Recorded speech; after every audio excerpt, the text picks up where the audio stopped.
তো মনের জ্বালা লা ইলাহা লা ইলাহা লা ইলাহা ইল্লাল্লাহ মুহাম্মাদুর রাসূলুল্লাহ সাল্লাল্লাহু আলাইহি ওয়াসাল্লাম। সকলে পড়ে আলহামদুলিল্লাহ। আল্লাহর জিকির ভালো লাগেনি? আওয়াজ করে কোন ভালো লাগে কিনা? আমি আপনারে ফতোয়া দেওয়ার কোনো দরকার নাই। আপনি আপনার জিজ্ঞেস করে দেখেন, আল্লাহর নামের জিকির যদি আপনার কাছে ভালো না লাগে, মনে রাখবেন আপনার কলবের মধ্যে শয়তানে বাসা বানাইছে, ঠিক কিনা? কারণ মুমিন বান্দাদের কাছে আল্লাহর নামের জিকির বড় মজা লাগে, ঠিক কিনা বলেন? এই জন্য আমাদের কাছে আল্লাহর জিকির ভালো লাগে, ঠিক কিনা? তার একটু করবো, করেন সুবহানাল্লাহ ওয়ালহামদুলিল্লাহ লা ইলাহা সুবহানাল্লাহ ওয়ালহামদুলিল্লাহ লা ইলাহা।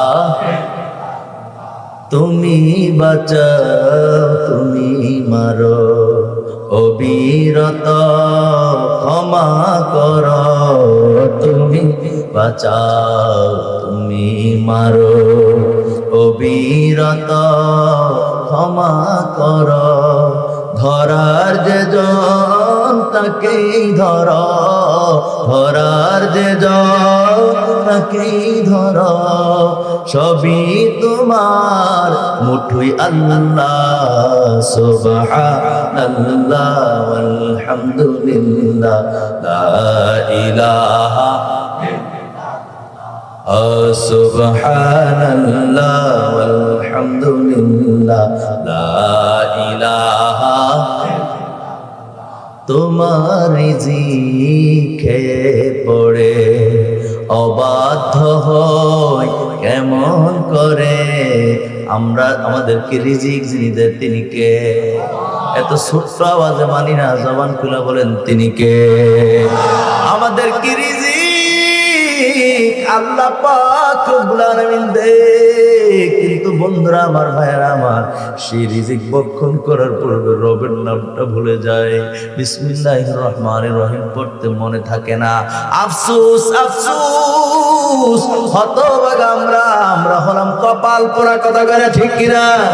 সারাদিন নামাজ পড়লেন না, আল্লাহর জিকিরও করলেন না, আল্লাহ পাক রব্বুল আলামিনের ইবাদত বন্দেগি করলেন না, কিন্তু এরপরও কিন্তু আল্লাহ রিজিক পাঠানো বন্ধ করে নাই। সুবহানাল্লাহ। যে রব আপনার এত এত এত ভালোবাসে, সেই রবের নাম নিয়ে খালি খাবারটা খাওয়ার শুরুতে সেই রবের নামটা নিবেন, এটাও আমাদের মনে থাকে না, কথা কারা ঠিক কিনা?